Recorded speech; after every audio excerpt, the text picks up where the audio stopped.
என்னோட baby 6 months complete ஆனதே அவங்களுக்கு நான் ஃபஸ்ட்டு கொடுத்தது இந்த ஸ்ப்ரவுட்டட் ராகி பவுடர் மிக்ஸ் தான். உங்களுக்கு தேவையான அளவுக்கு ராகி எடுத்து 2 to 3 டைம்ஸ் நல்லா வாஷ் பண்ணி நைட் ஃபுல்லாக ஒரு 8 ஹவர்ஸ் வந்து நல்லா சோக் பண்ணி வச்சுருங்க.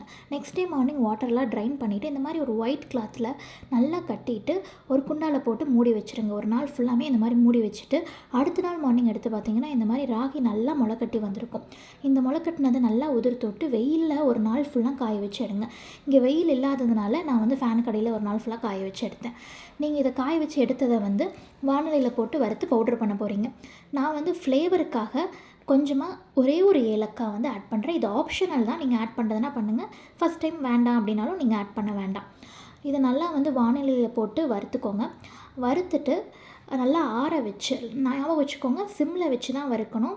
சிம்மில் வச்சு லைட்டாக வறுத்துட்டு ஆறுனதுக்கப்புறம் இந்த மாதிரி நல்லா மிக்ஸி ஜாரில் பவுடர் பண்ணி எடுத்துக்கோங்க. இதை வந்து சல்லடையில் நல்லா ஃபில்டர் பண்ணிக்கோங்க. ஃபில்டர் பண்ணி நீங்கள் இந்த பவுடர் வந்து நல்லா ஸ்டோர் பண்ணிக்கலாம். இது calcium rich, fibre rich, iron rich, ரொம்ப ஹெல்த்தியான ஒரு ஃபுட்.